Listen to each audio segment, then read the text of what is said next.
Have you ever found yourself in an opening, sensing your opponent's central pawns are about to steamroll your position, and wondered how you could possibly stop them? It is a common challenge, and mastering this aspect of opening play is crucial for every aspiring chess player. To halt an opponent's central pawn advances in openings, your primary goal is to establish control over the central squares directly in front of and adjacent to their advancing pawns. This is best achieved by placing your own pawns or pieces on these key squares, creating blockades, or exerting pressure that makes their advance either impossible or strategically unsound.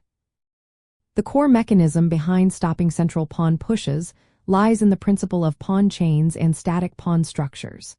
When your opponent pushes a central pawn, it often creates a new weakness that can be exploited, or it might leave other pawns undefended.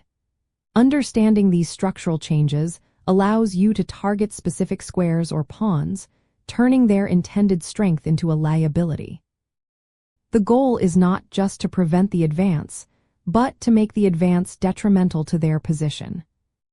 To practically achieve this, begin by identifying which central pawns your opponent is likely to push, typically their D and E pawns.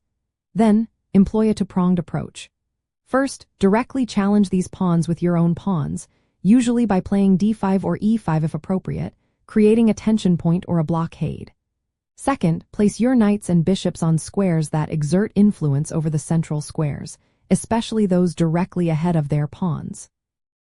For instance, a knight on F6 might control E4 and D5, while a bishop on G4 could pin a knight that defends a key central pawn. Always consider the potential for piece sacrifices or tactical sequences that open lines or create new pressure points against their central structure. An advanced technique here is the concept of prophylaxis, where you anticipate your opponent's planned pawn push and take preemptive measures. For example, if you foresee an opponent's E4 pawn advancing to E5, you might play a move like C6 or F6 to support a knight on D7, which can then jump to E5 as a strong blockade. This foresight allows you to build a resilient central structure, often forcing your opponent to deviate from their initial plans, wasting valuable tempi or creating new weaknesses. By actively contesting the center, establishing strategic blockades, and applying the principle of prophylaxis, you will not only halt your opponent's central pawn advances but also gain a significant positional advantage. This approach transforms a reactive defense into a proactive strategy, allowing you to dictate the flow of the game and create your own opportunities for attack.